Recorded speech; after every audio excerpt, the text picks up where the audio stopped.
नमस्कार, मैं हूं आपके साथ कविता थपलियाल। आप देख रहे हैं एटी मनी बनो अपना फाइनेंस मिनिस्टर, एक ऐसा शो जहां पर तमाम तरह की फाइनेंशियल प्लानिंग की रणनीतियों पर चर्चा होती है। शो की शुरुआत करते हैं ऑन द शो के साथ। बाजार में हफ्ते की कमजोर शुरुआत हमने देखा। रुपए में रिकॉर्ड कमजोरी, $1 का भाव 80 रुपए 12 पैसे पर पहुंचा। फेड के सख्त बयान से बना दबाव, डॉलर इंडेक्स 20 साल की ऊंचाई पर।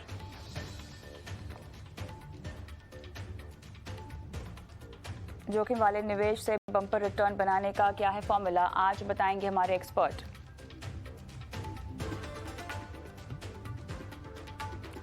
फेड का महंगाई पर सर्जिकल स्ट्राइक, अब क्या करेगा आरबीआई।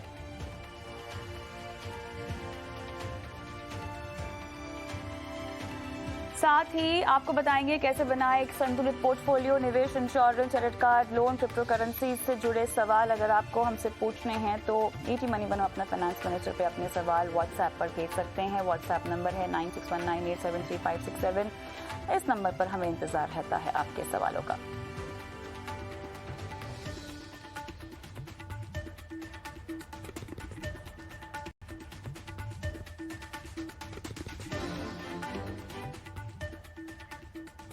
कम जोखिम ज्यादा मुनाफा, ये किसको पसंद नहीं होता है, लेकिन क्या वाकई ऐसा मुमकिन है? क्या वाकई हमारे पास ऐसे निवेश के विकल्प हैं जहां पर बाजार की अस्थिरता के बावजूद भी आपका जो निवेश किया हुआ पैसा है, जो निवेश राशि है, वो सुरक्षित रहे, बाजार के उतार चढ़ाव का असर उस पर आए लेकिन इतना नहीं कि आपके पैसे ही पूरे साफ हो जाए और साथ ही आपकी कमाई भी उस पर हो जाए? क्या ऐसा हो सकता है? एटी मनी के सीईओ संतोष नवलानी हमारे साथ जुड़ गए हैं। संतोष, गुड इवनिंग, स्वागत है आपका।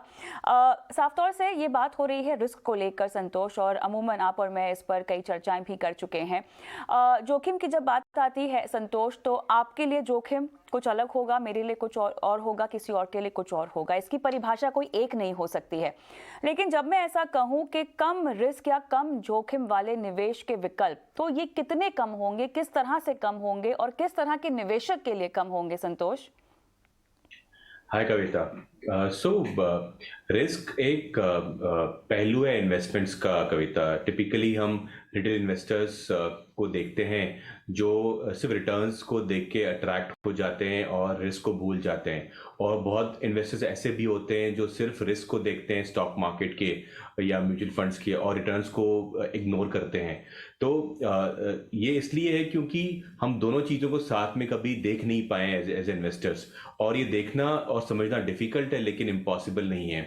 तो जब भी आप इन्वेस्टमेंट्स कर रहे हो, आप अगर अपनी रिस्क लेने की क्षमता को समझेंगे कि आप कितना रिस्क सहन कर सकते हैं अपने पोर्टफोलियो में, और उसके हिसाब से पोर्टफोलियो बनाना चाहेंगे, तो ये बहुत अच्छे से मुमकिन है कि आपके पोर्टफोलियो में सिर्फ एफडीज नहीं हो और मिक्स ऑफ इक्विटी भी हो और डेट म्यूचुअल फंड्स भी हो, और एक अच्छा रिटर्न कमा सकते हैं अपने रिस्क को कंट्रोल करके।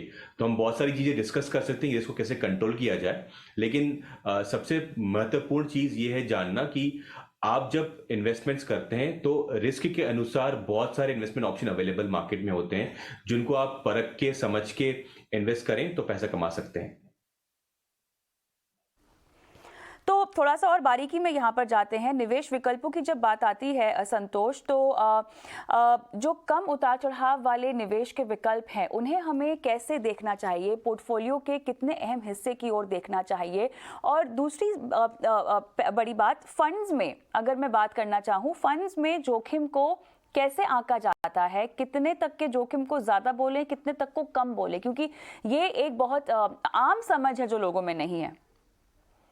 कविता, आपने सही फरमाया ऑन दिस। एक्चुअली जब भी हम रिस्क को मेजर करना चाहते हैं तो रिस्क का एक्चुअली मतलब इन्वेस्टमेंट की परिभाषा में ये होता है कि आपके पास गारंटी नहीं है कि क्या होगा। जैसे फिक्स डिपॉजिट पकड़ेंगे आप, तो फिक्स डिपॉजिट में अगर आप बैंक में पैसा रखते हैं तो बैंक आपको पहले से बताएगा कि आपको 5.5, 6, 6.5 वॉट एवर जो इंटरेस्ट रेट चल रहा होगा वो आपको बताएगा, और वो आपको मिलेगा आपके 1 साल की इन्वेस्टमेंट के बाद या 2 साल के बाद, जो भी आप अवधि सिलेक्ट करते हैं अपनी एफडी के लिए। तो उसमें ये बात होती है कि आपका पैसा रोज बढ़ते हुए दिखता है, कभी कम होते नहीं दिखता है। तो एक सीधे पैसे बढ़ते जाते हैं, इसलिए हमको रिस्क नहीं दिखता है उसके अंदर। लेकिन अगर आप इक्विटी म्यूचुअल फंड्स देखेंगे या इवन डेट म्यूचुअल फंड्स देखेंगे, तो इसमें मार्केट में जो उतार चढ़ाव होता है, ये एक होता है कि सर्टन नहीं आपका पैसा जब आपको निकालना होगा तब ये उतार चढ़ाव कितना होगा। तो इस चीज को मेजर करने के लिए अंग्रेजी में एक वर्ड है स्टैंडर्ड डेविएशन। इसका मतलब ये है कि आपके रिटर्न्स में कितना उतार चढ़ाव आएगा ये आप निकाल सकते हैं एटलीस्ट हिस्टोरिकली। तो अगर आप निफ्टी देखेंगे, जो कि सबसे बड़ा इंडेक्स है, महत्वपूर्ण इंडेक्स है इंडिया का, टॉप 50 कंपनीज इसमें आती हैं इंडिया में। तो अगर आप इसको एनालाइज करेंगे तो आप देखेंगे कि इसमें जो रिटर्न आता है वो लॉन्ग रन में 11 से 14% आता है। लेकिन इसमें जो वोलेटिलिटी है, मतलब जो स्टैंडर्ड डेविएशन ऑफ रिटर्न्स है कि कितना रिटर्न ऊपर नीचे आता है, तो ये हो सकता है 16 से 18% भी। इसका मतलब ये है कि आपका पैसा कभी भी 4% नीचे भी दे सकता है रिटर्न, और शायद आपका रिटर्न 25 से 30% भी हो सकता है। क्योंकि जो उतार चढ़ाव है, अगर वो 18% है और आपका रिटर्न 12% है, तो मतलब आपका पैसा -6% से लेके 30% तक जा सकता है। 12 में से 18 को माइनस करेंगे तो आप निकलेंगे -6, -6%, और अगर 12 में 18 ऐड करेंगे तो 30% हो जाएगा। तो ये आपको रेंज मिलती है कि आपको सर्टेनिटी नहीं है कितना रिटर्न मिलेगा। तो ये उतार चढ़ाव को समझने का अच्छा जरिया है कि आप प्रिपेयर्ड रहिए कि आपका पैसा 18% ऊपर नीचे जा सकता है। क्या आप ये झेल सकते हैं? बहुत लोग बोलेंगे नहीं, मैं नहीं झेल सकता 18% रोज। हर हर साल मार्केट में अगर उतार चढ़ाव आ जाएगा तो इन्वेस्टर अपना संयम खो के पैसा बेच के लॉस में बुक कर सकता है। तो इसको कंट्रोल किया जा सकता है। आप ऐसा इन्वेस्टमेंट पोर्टफोलियो बनाएं संतोष, जिसमें एक ये चीज कम जो हो जाए। जो जो अभी स्टैंडर्ड डेविएशन की आप बात कर रहे हैं और एक्सट्रीम लेवल्स पर जाने की बात कर रहे हैं, यहाँ पर मैं चाहती हूँ कि हम थोड़ा सा उदाहरण दे दें। आप एक लार्ज कैप फंड को ले लीजिए और एक स्मॉल कैप को ले लीजिए। इसमें स्टैंडर्ड वेरिएशन किस तरह से फ्लक्चुएट होता है और कैसे फंड इसको भाप कर आपको एक आइडिया दे देता है कि इसकी स्टैंडर्ड डेविएशन की जो रेशियो है या जो आंकड़ा है वो इतना रहेगा, तो उसके मुताबिक आपको निवेश करना है। क्योंकि देखिए, ये जानकारियां निवेशकों के पास होती है, समझ नहीं होती है, इसीलिए कितना जोखिम वो ले रहे हैं वो पता नहीं कर पाते। संतोष, श्योर कविता। सो अगर आप लार्ज कैप निफ्टी को देखेंगे तो निफ्टी में टिपिकली जैसे मैंने बताया कि लॉन्ग टर्म रिटर्न 12% के आसपास है, वोलेटिलिटी 16 से 18% है, स्टैंडर्ड डेविएशन 16 से 18% है। तो ये आपको समझाएगा कि आपका रिटर्न 12% है लेकिन जोखिम जो है वो 18% है। इसी में आप स्मॉल कैप इंडेक्स फंड देखेंगे या स्मॉल कैप इंडेक्स को देखेंगे तो उसमें रिटर्न 12-13 के आसपास ही है, लेकिन जो जोखिम है वो 25% तक जा सकता है।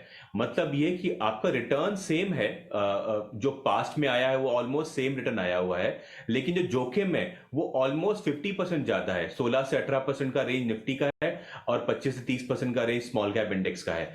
तो आप देखिए कि आपका जोखिम या रिस्क डबल हो गया और रिटर्न उतना ही रहा। तो ये ऐसा इन्वेस्टमेंट एवेन्यू है जिसमें आप शायद प्रेफर नहीं करेंगे इन्वेस्टमेंट करना लॉन्ग रन के लिए, क्योंकि ये बहुत उतार चढ़ाव ज्यादा है। तो उतार चढ़ाव जिसमें आप कम कर सकते हैं, आप ऐसे इन्वेस्टमेंट पिकअप करेंगे तो आप पैसे इन्वेस्टेड रहेंगे मार्केट में बहुत लंबे समय तक और पैसा बना सकते हैं। जैसे कि आपने खुद देखा कि निफ्टी का 12% रिटर्न है और स्मॉल कैप का 13 के आसपास है, तो ऑलमोस्ट सेम रिटर्न है। आप क्यों ज्यादा उतार चढ़ाव वाला फंड लेंगे या इन्वेस्टमेंट करेंगे जहां पे आपको ऑप्शन है कि आप छोटे जोखिम में सेम रिटर्न कमा सकते हैं। अच्छा, मुझे अब ये बात बताएं कि हम ये जो वॉल्टिलिटी की बात कर रहे हैं, कम उतार चढ़ाव वाले फंड्स की बात कर रहे हैं, कुछ तो ऐसे फंड्स भी हैं जहां पर आपको अस्थिरता में थोड़ी सी कवरेज मिलती है, सहारा मिलता है। अब ये कम उतार चढ़ाव वाले फंड्स अलग होते हैं, ठीक है? तो इनमें क्या फर्क है? एक तो हम बोलते हैं कि आप देखिए वेल डाइवर्सिफाइड रणनीति अपनाएं तो आपका जोखिम कम हो जाएगा। एक कुछ तरह के बैलेंस फंड होते हैं जो अपने आप में आपको जोखिम जो है उससे छुटकारा दिला देते हैं। लेकिन ये लो वोल्टी वाले जो फंड हैं जिनकी हम आज चर्चा कर रहे हैं, इनमें ऐसा क्या खास है और क्या अलग है? दो तरीके के फंड्स अवेलेबल है मार्केट में कविता, जिसमें आपको अपनी जो जोखिम है या वोलेटिलिटी है या स्टैंडर्ड डेविएशन ऑफ रिटर्न्स है उसको कम करने का मौका मिलता है। एक हमने बहुत बार चर्चा करी है शो पे, बैलेंस एडवांटेज फंड्स या डायनेमिक एसेट अलोकेशन फंड्स होते हैं या मल्टी एसेट फंड्स होते हैं। तो ये काम करते हैं ऐसे कि आपका पूरा पैसा इक्विटी में न रख के उसको ऐसा बनाते हैं कि इक्विटी, डेट और गोल्ड में पैसे को मैनेज किया जाए। अगर पैसे को वैसे मैनेज किया जाए तो बिकॉज जब इक्विटी मार्केट में गिरावट आती है तो डेट में गिरावट शायद नहीं आती है, या फिर गोल्ड में एक तेजी आ जाती है उस टाइम पे। तो आप अगर मल्टीपल एसेट क्लासेस को कंबाइन करेंगे तो आपका जो जोखिम है वो कम हो जाएगा, बिकॉज पूरा पैसा इक्विटी में नहीं है। तो एक वो तरीका होता है। दूसरा तरीका मार्केट में यह है कि आप ऐसे फंड कैटेगरीज को पकड़ें या फंड्स को पकड़ें जिसमें फंड को बनाया ऐसे गया है कि उसमें जोखिम कम हो जाता है। तो एक मार्केट में इंडेक्स है, निफ्टी लो वोलेटिलिटी इंडेक्स है, जिसमें एक दो मार्केट में फंड्स भी अवेलेबल हैं जो इस फंड इंडेक्स को ट्रैक करते हैं। तो इसमें क्या होता है कि जो स्टॉक्स होते हैं वो सिमिलर होते हैं, लेकिन जो कंपोजिशन होता है वो चेंज हो जाता है। तो अगर आप निफ्टी पकड़ेंगे या निफ्टी 100 पकड़ेंगे तो 100 large cap companies of India, इसमें सब 100 कंपनीज पूरी की पूरी रहेंगी, उसका वेटेज अलग अलग रहेगा, कितना किसमें अलोकेट करना है। तो अगर आप निफ्टी लो वोलेटिलिटी 30 इंडेक्स पकड़ेंगे तो उसमें 30 स्टॉक्स होंगे, 100 नहीं होंगे।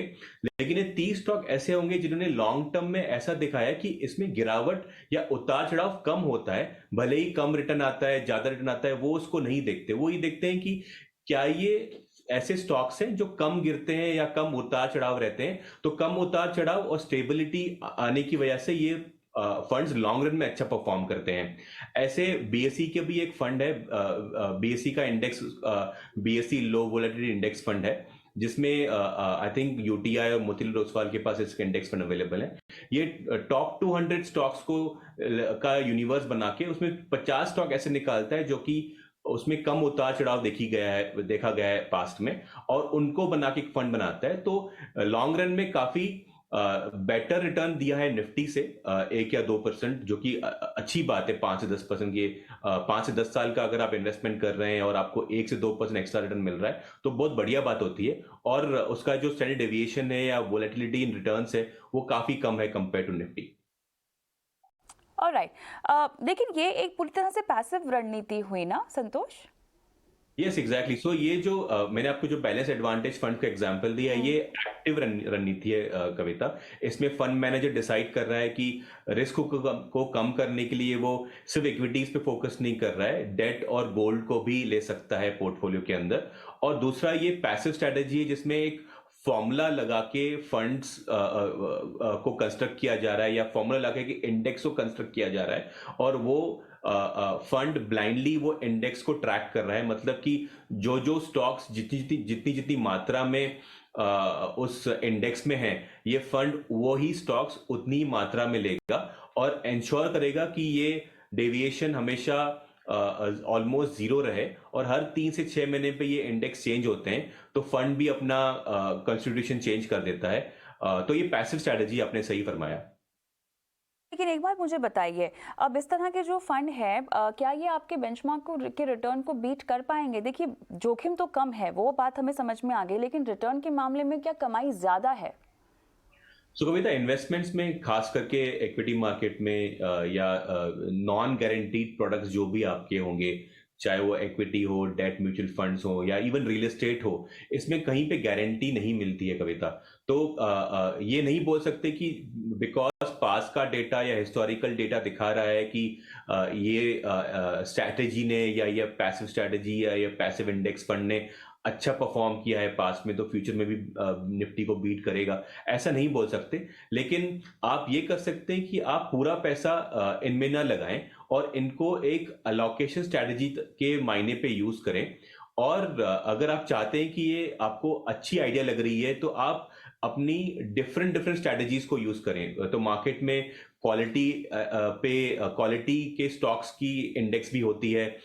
जैसे डीएसपी के पास एक फंड है, डीएसपी मिड कैप में 150 इंडेक्स जो है उसके 50 स्टॉक क्वालिटी वाले निकालता है और उसको इंडेक्स बना के ट्रैक करता है। या आप लो वोलेटिलिटी, मैंने अपने एग्जांपल लिया। तीसरा एग्जांपल होता है कि वैल्यू है। तो आप अगर समझते हैं कि आपको फंड मैनेजर के पास नहीं जाना है तो आप मल्टीपल फैक्टर स्ट्रैटेजीज बोलते हैं इनको, इनको आप कंबाइन कर सकते हैं, थोड़ा-थोड़ा पैसा सब में लगाइए और चांसेस बहुत ज़्यादा है लॉन्ग रन में अच्छा रिटर्न आएगा। शायद शॉर्ट टर्म में एक फंड अच्छा परफॉर्म करे, दूसरा कम परफॉर्म करे और ये तो मार्केट में होगा ही होगा अगर आप एक इन्वेस्टर हैं तो।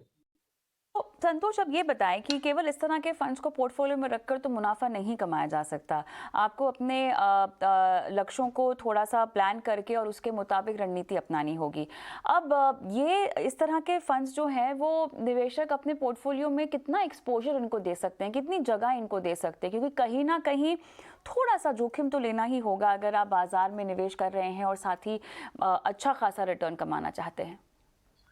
सो कविता, कभी भी पूरे पैसे एक स्ट्रैटेजी में लगाना सही नहीं होता है। तो आप अगर रेफर कर रहे हैं कि क्या मैं लो वोलेटिलिटी इंडेक्स फंड में पैसा लगाऊं या क्वालिटी में पैसा लगाऊं या मोमेंटम में लगाऊं या एसेट लोकेशन फंड्स में लगाऊं, तो आपको एज एन इन्वेस्टर अपने एसेट लोकेशन को ध्यान में रखना है लॉन्ग टर्म गोल्स के लिए। तो उसमें क्या बेस्ट फिट करता है वैसे आप फंड्स बनाइए अपने पोर्टफोलियो में। कोई भी फंड या स्ट्रैटेजी, मैं फंड नहीं बोलूंगा, कोई भी स्ट्रैटेजी आपके पोर्टफोलियो का 20 से 30% या 50% के ऊपर नहीं होनी चाहिए, क्योंकि मार्केट में उतार चढ़ाव आते रहेंगे और आपको ऐसा पोर्टफोलियो बनाना है जो पूरे पैसे एक साथ ना गिर जाए या पूरे पैसे एक साथ ना बढ़ जाए। तो रिस्क कंट्रोल करने के लिए इंपॉर्टेंट है कि आप अलोकेशन ऐसे तय करें जो आपकी इन्वेस्टमेंट गोल्स को सूट करता हो। लो वॉलेटिलिटी फंड्स की बात करते हैं तो ऐसे में क्या अंतर्राष्ट्रीय बाजार में निवेश करने के भी ऐसे कोई विकल्प हैं? As of now Kavita, international funds India में फैक्टर स्ट्रेटजीज पे नहीं आए, जैसे लो वोलेटिलिटी या वैल्यू या मोमेंटम या क्वालिटी, ऐसे एटलीस्ट अवेलेबल नहीं है मार्केट में। ऐसा हो सकता है कि कोई कोई फंड मैनेजर अपने पैसे को, आपके पैसे को ऐसे मैनेज कर रहा हो कि वो क्वालिटी या मोमेंटम या वैल्यू स्ट्रेटजी फॉलो करता हो, लेकिन एज ऑफ नाउ इंटरनेशनल बाजार में इन्वेस्ट करने के लिए ऐसे लो रिस्क इंडेक्स फंड्स या लो रिस्क स्ट्रेटजीज अवेलेबल नहीं है। जिक्र हम हमारा करना रह गया जो है फैक्टर फंड्स का, इनकी उपयोगिता क्या होगी इस पूरे सिनेरियो में जिसको हम डिस्कस कर रहे हैं? सो कविता, एट ईटी मनी हम बहुत बार बात कर चुके हैं कि हम एक पैसिव अप्रोच में बिलीव करते हैं। तो पैसिव अप्रोच में बिलीव करने का मतलब ये होता है कि एक फंड मैनेजर को पैसा न देके आप निफ्टी या मिड कैप इंडेक्स में पैसा लगाएं या कोई फैक्टर स्ट्रेटजीज को कंबाइन करके पोर्टफोलियो बनाएं। तो जो भी आप कर रहे हैं वो ऐसा बनाइए कि आपको पता रहना चाहिए कि आप क्या बिलीव करते हैं एज एन इन्वेस्टर, कि आपको एक्टिवली मैनेज फंड्स में पैसा लगाना है, कि आपको पूरा पैसा पैसिव में लगाना है, या आपको मिक्स अप्रोच करना है। एक बार आप अप्रोच तय करेंगे तो आप डिसाइड कर सकते हैं कि कैसा इन्वेस्ट करना है। चलिए, बहुत बहुत धन्यवाद संतोष। विस्तार से तमाम निवेश विकल्पों की पर हमने चर्चा की है जो कि बाजार में निवेश करने का आपको मौका भी देते हैं, जोखिम भी कम है और कमाई का एक बढ़िया अवसर है। बहुत बहुत धन्यवाद संतोष, आपने समय निकाला।